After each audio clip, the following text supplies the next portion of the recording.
want to go to an event by yourself, this video is for you. I have 3 great tips to feel more confident when going solo to an event. I'm going to start by acknowledging that there's so many times where I send a text to a group chat and no one responds and wants to go. And in the past, I would typically get in my head, feel nervous about going by myself, and then end up staying at home, sitting on the couch, watching Netflix, and ultimately feeling down about not having that amazing experience that I could have had in the city. And the truth of the matter is, it can be very intimidating to go do something by yourself. But I want to stress that over time, it does get easier. And I've experienced this personally. Without further ado, here's 3 tips to help you walk into an event with confidence and actually enjoy it. Number 1 is look like you care. And what I mean by that is shower, groom, put on something that makes you feel good, that makes you feel confident. This doesn't just apply to going to an event solo. I also recommend this for when you go to work, when you go to a date. Personally, I like to dress a little more formal than expected. That's just my style. I like to wear a sport jacket, put a pocket square in there, maybe some interesting colors, but this is just me. It's important for you to find what feels good to you. So let's talk about if it's a concert. For me, I really like to wear something that's a statement piece. It stands out, it's floral, it's got an interesting pattern, interesting colors. And the reason I like to wear that is because it's fun, it catches people's eye, and to be honest, and let's be real here, people are more open and receptive to talking to someone if they're well put together. There's even research from Northwestern University that shows the way we dress impacts the way we perform and feel. It's a concept called enclothed cognition. When you dress with intention, your brain actually responds with better confidence and focus. Who doesn't want that when they're on a date or at an event? It sounds crazy, but think about it. I don't know if you've experienced this, but when I'm sitting at home on my computer and I don't get ready in the day, I feel less productive than when I actually shower, I shave, I put on clothes, and then I start my work. So do not sleep on tip number 1. Let's get into tip number 2, and this is shift into social mode. And what do I mean by this? I mean, think about it when you get off work. You had a long day, you're stressed, your boss was mean to you, whatever may have happened. It can be really difficult to go straight from work to a date, to an event where you need to be social and playful and bubbly. So what I recommend and what I do is I have a ritual. Build your own ritual. Mine is very simple.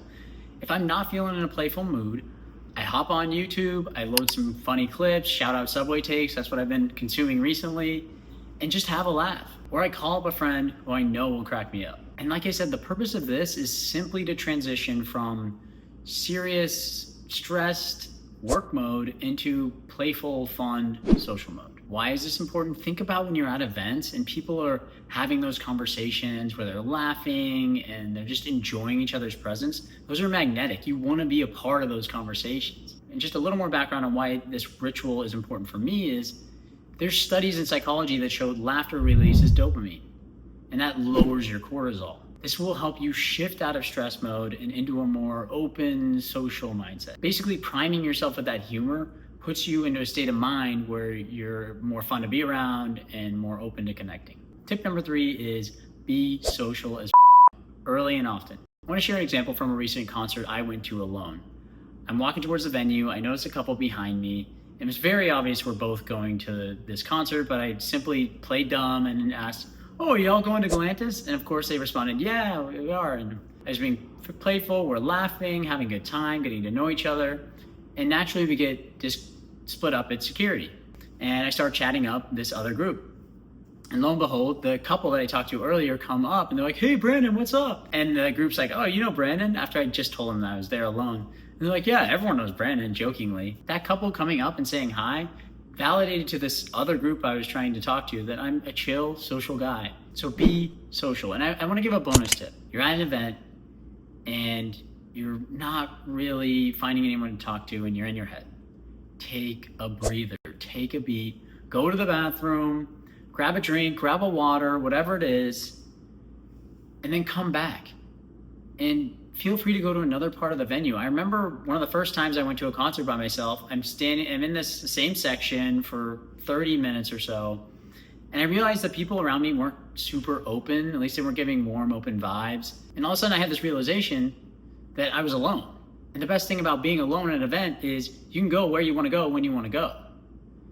And so in that moment, I took myself away from that space, found another part of the venue, and ended up connecting with other people who we exchanged Instagram. Did we end up hanging out later on? No, but it still made for a very fun night at that concert. Now, I'm not saying to just keep moving around the venue and wait for someone to be like, oh, hey, come out, hang out with us, because that's not going to happen. But what I am saying is, if you're in your head, if you're not finding anyone to talk to, feel free to take a breather and find somewhere else to go. And why is being social early important? Because when you start, you build momentum. And if you can start before the event, by the time you're inside, you're already warmed up and approachable. I want to call out one very important part of this story. When I talked to that couple before going to the venue, this was an example of mere exposure effect, a phenomenon in social psychology, where if you're exposed to someone, even very briefly, you have like a very brief conversation, you'll feel more comfortable to connect with them when you see them next. What this concept means is people are more likely to feel positively towards someone if they've had a previous interaction with them, even if briefly. So just saying hey early builds that rapport. Another example is if you're on an elevator going to an event and you're with someone, you don't have to strike up an incredible conversation, but even just saying, oh, hey, are you going to the event, or whatever it is, just saying hi even. You're going to recognize each other later on in the event. So if you pass by each other, they might be like, oh, I saw you in the elevator. You can say, oh my gosh, I saw you in the elevator. Are you enjoying the event? And then boom, you're off to the races. So what can you do? First, go to the event by yourself. And I want you to try this before you go. I want you to lock in your look. I want you to find a ritual to boost your vibe. And I want you to socialize early and often. Find anyone you can talk to. Talk to someone in line while you're waiting. Talk to the person checking tickets, the bartender, the security, whoever it may be.